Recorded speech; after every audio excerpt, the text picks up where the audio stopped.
الشيطان الرجيم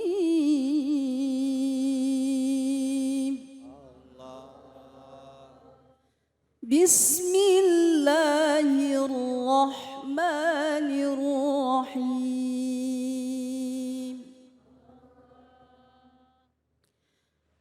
المال والبنون زينة الحياة الدنيا والباقيات الصالحات خير عند ربك ثوابا وخير أملا Sadaqallahul azim. Maha benar Allah dengan segala firman-Nya.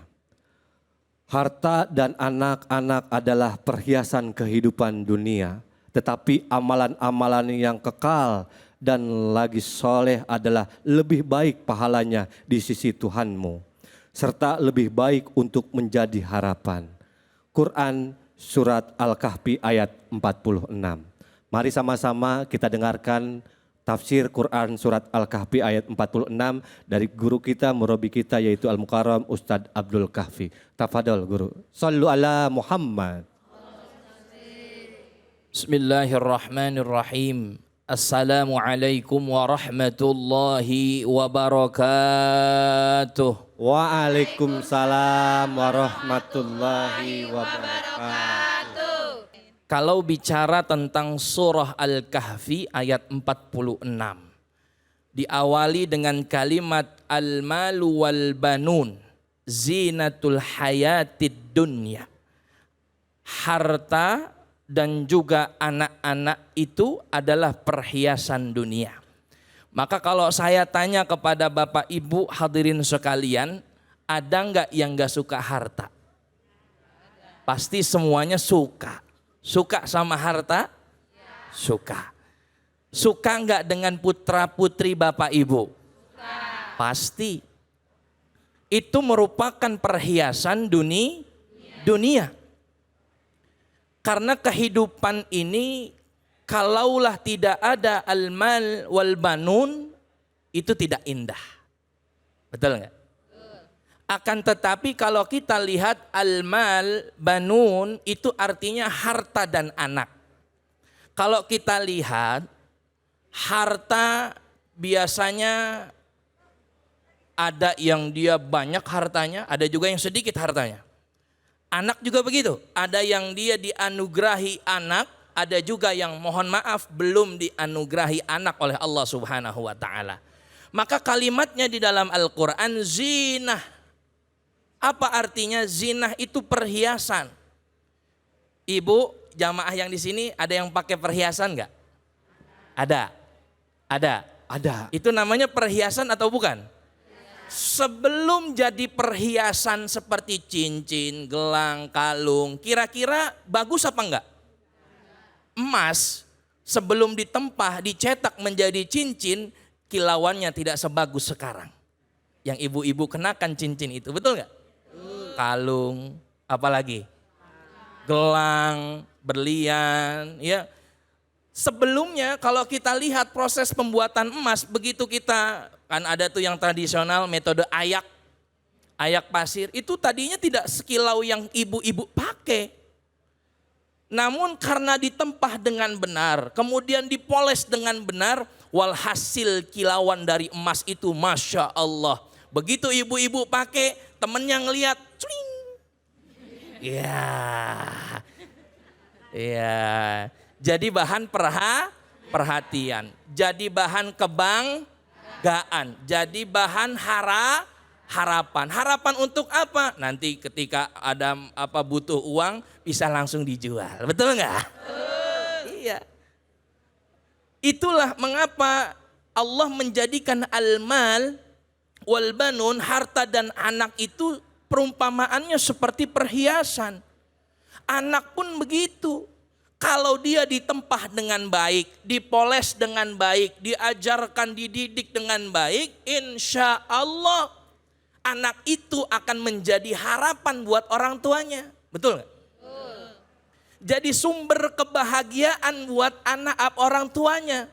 Kan banyak tuh orang tua yang bangga terhadap anaknya. Contoh misalkan qori'ah kita, Indana Zulfa. Masya Allah, bagus nggak Bu suaranya? Bagus. Jadi kebanggaan buat orang tuanya. Amin. Amin ya Rabbal Alamin. Pasti kita bangga. Karena konsep anak itu perhiasan, boleh jadi anak itu bisa meninggikan derajat orang tua, tapi ada juga anak yang justru ketika orangnya salah tempah terbalik menjatuhkan derajat daripada orang tua. Na'udzubillah summa na'udzubillah. Ibu pengennya anaknya ini yang banggain, nyenengin atau yang bikin susah? Pasti pengennya yang banggain. Yang pengennya nyenengin hati orang tua. Maka Allah berikan itu. Al-malu wal banun zinatul hayatid dunya. Itu adalah perhiasan dunia. Indah nggak Bu? Anak soleh, soleha, ganteng, cantik, kaya, raya, bisa pergihin haji orang tuanya. Amin. Kemudian ibu juga dikasih rizki banyak, hartanya banyak, mobilnya banyak, rumahnya banyak. Indah nggak Bu? Siapa yang gak pengen dengan anak yang soleh dan solehah dan juga harta yang banyak. Tapi kata Allah di dalam Al-Quran, boleh manusia menjadikan harta dan anak itu sumber harapan. Boleh gak? Tapi jangan terlalu menjadikan itu harapan. Mengapa? Karena di ayat selanjutnya, artinya lanjutan daripada ayat ini, ya, Allah Subhanahu wa taala berfirman, wal baqiyatus solihatu khairun inda rabbika. Dan ternyata ada amalan-amalan yang dia jauh lebih berharga di mata Allah Subhanahu wa taala ketimbang anak dan juga harta. Apa itu? Al-baqiyatus solihat. Al-baqiyat ini jamak. Al-baqiyat jamak, artinya amal solih yang dia kekal. Bukan hanya di dunia tapi juga di akhirat. Karena begini Bapak Ibu yang dimuliakan Allah. Ada orang yang dia beramal terus dapat pujian. Betul nggak? Dia beramal soleh bang, dapat pujian, seneng nggak? Seneng. Tapi pujian itu hanya di dunia aja. Pahalanya? Pahalanya belum tentu. Oh. Maka yang indah bagaimana? Yang indah adalah tak kalah kita beramal soleh, dapat pujian di dunia juga, tapi dapat pujian juga di akhirat. Itu namanya al-baqiyatus solihat. Kita beramal soleh, mentoknya bukan cuma dunia doang, tapi di akhirat kita juga bisa dapat pahala. Maka ulama tafsir, khususnya Imam Ibnu Katsir di dalam tafsir yang ada di depan kita ini mengutip beberapa tafsiran maksud dari al-baqiyatus solihat. Yang pertama beliau mengatakan ada pendapat ulama al-baqiyatus solihat ini dengan sholat. Apa? Sholat. Ibu rajin sholat nggak Bu? Ayo. Sering suruh anaknya sholat nggak Bu? Kalau anak udah gede, tua, bangkotan, kagak mau sholat, lemparin aja Bu, selepet pakai sejadah. Mau jadi apa? Udah tua, bangkotan, nggak mau sholat. Boro-boro doain orang tua, justru malah bikin dosa orang tua. Nggak apa-apa Bu, fatribuh kata Nabi, boleh pukul, selepet. Ya. Jadi tak kala Imam Ibnu Katsir menafsirkan ini, ya, maka salah satunya adalah maknanya sholat. Yang kedua maknanya apa? Ternyata yang kedua maknanya wa mahiyya ya Rasulullah. Ternyata maknanya adalah zikir kepada Allah dengan subhanallah walhamdulillah wala ilaha illallah. Orang yang benar-benar meyakini kalimat ini pasti dia akan jauh daripada maksiat kepada Allah Subhanahu wa taala. Maka ini perbanyak nih kalimat subhanallah walhamdulillah wala ilaha illallah akbar. Tapi bukan hanya sekedar kalimat. Akan tetapi jangan sampai syirik kepada Allah. La haula wala quwata illa billah. Dengan begitu kita merasa takut, ya, melaksanakan apa yang diperintah Allah, menjauhi daripada larangannya. Ya Bu ya. Al-baqiyatus sholihat, yang terakhir menurut ulama adalah amal solih kita.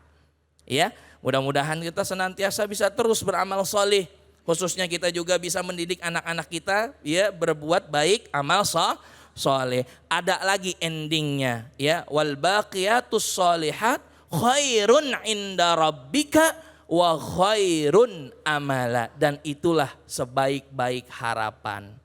Jadi ternyata amal soleh diri sendiri, Bu, yang nanti bakal nolongin kita di akhirat. Anak mau boro-boro bisa ingat sama orang tua, alhamdulillah.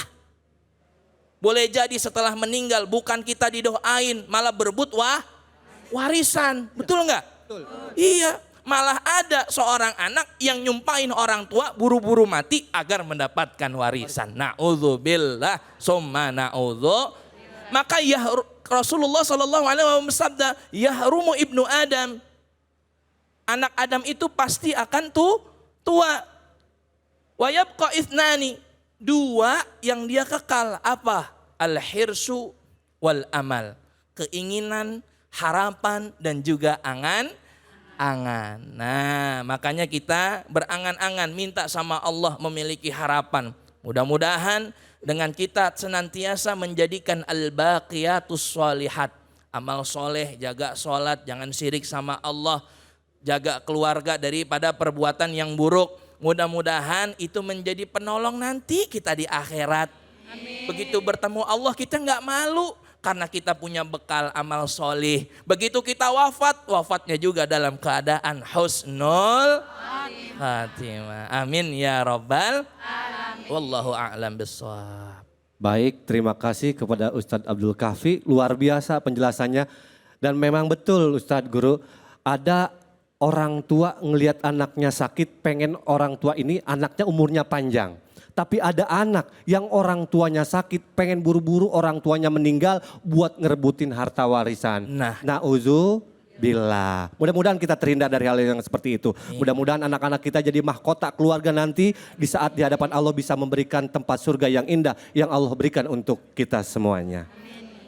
Sekarang segmennya yang mau nanya boleh. Siapa yang mau bertanya acungin tangannya.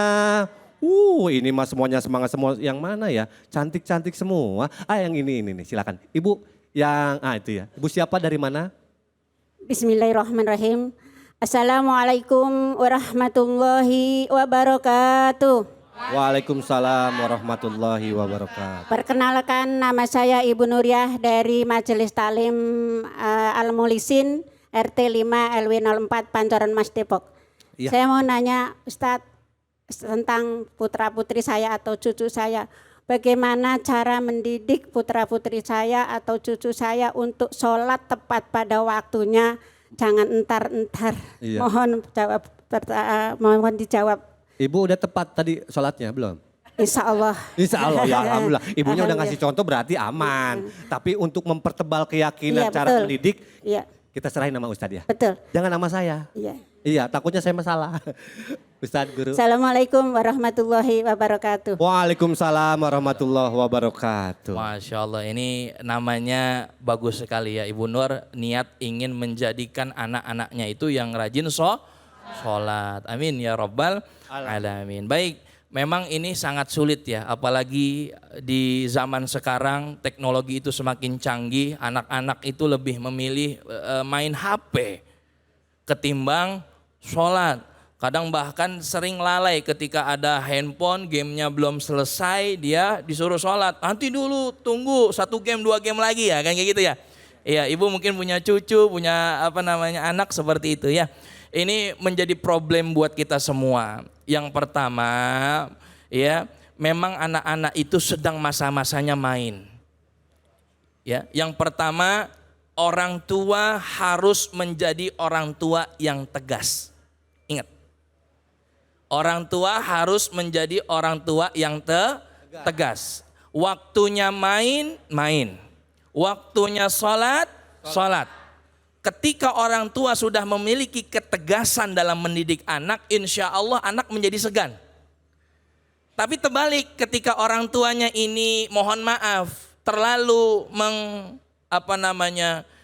menyepelekan, kemudian dia terlalu menganakkan anak, menyayangi, ketika anak main game disuruh sholat, oh ya udah 1 game lagi. Tak dulu mah, ini ada teman lagi main. Oh satu game lagi. Satu game lagi sholat juhurnya jam 3. Ya, telat gak itu? Telat. Ya, maka orang tua harus memiliki ketegasan yang konsisten terhadap anak khususnya dalam sholat. Waktunya sholat. Berhenti dulu main HP. Kalau enggak HP-nya mama ambil. Begitu. Itu harus tegas. Ya jangan, nak. Salat dulu ya. Anaknya lebih galak. Mama. Wah, itu jangan. Iya, jadi kalah orang tuanya dengan anak. Jangan sampai, karena itu nanti tanggung jawabnya kepada orang tua. Yang kedua, Bu, kenalkan fadilah-fadilah daripada orang-orang yang sholat tepat waktu dan juga sholat berjamaah. Tapi jelas dengan cara yang anak-anak. Dek, ikut tuh sama temen. Tuh temen itu si A rajin banget ke masjid. Iya. Ayo dong Dede juga rajin ke masjid. Tahu nggak pahalanya tuh lebih besar loh. Pertama Allah lipatkan 25 derajat. Ya, 27 derajat. Kemudian dilipat gandakan 25 pahala orang yang sholat jamaah. Kira-kira mauan sholat di rumah apa sholat di masjid? Kasih kan dia mikir. Ayo jangan mau kalah sama si A, sama si B. Ayo kita ke masjid. Akhirnya dia berangkat ke masjid. Gitu caranya untuk mengingatkan anak-anak. Jangan seperti orang dewasa. Sholat nggak? Bawa rotan. Itu zaman dulu ya Bu ya. Iya, sholat nggak? Bawa rotan, bawa sapu lidi ya. Seperti itu. Ya, caranya sesuaikan dengan umur anak ibu masing-masing. Ya, yang kedua berdoa kepada Allah Subhanahu wa taala. Ya, Rabbi ij'alni muqimas salati wa min dzurriyyati Rabbana wa taqabbal du'a.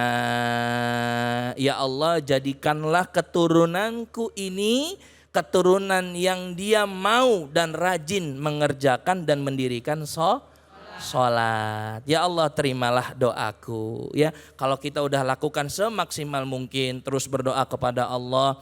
Lambat laun, seminggu, 2 minggu mungkin masih susah. Tapi lama kelamaan hati anak itu akan terbiasa untuk melaksanakan sholat. Bahkan ketika dia tidak sholat, hatinya merasa tidak enak karena dia belum melaksanakan kewajibannya kepada Allah Subhanahu wa taala. Masya Allah. Baik, terima kasih kepada guru kita Ustadz Abdul Kafi yang sudah memberikan jawabannya Ibu mengenai sholat ya. Tapi memang kalau boleh jujur-jujuran, sholat itu banyak malesnya, betul ya?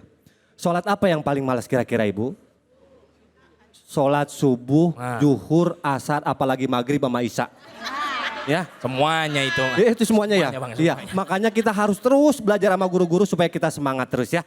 Baik, terima kasih Ustadz, terima kasih juga kori kita, Masya Allah Ustazah Indana Julfa, luar biasa suaranya halus banget. Dan kita harus tetap terus belajar supaya kita semangat terus ya. Karena dengan belajar kita punya wawasan, kita dihormatin karena ilmu kita dan mudah-mudahan ilmu kita bisa menyelamatkan kita.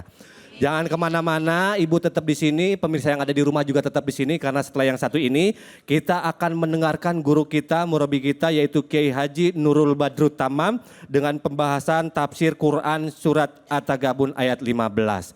Jangan kemana-mana, tetap di sini aja di Cahaya Hati Indonesia. Subhanallah walhamdulillah.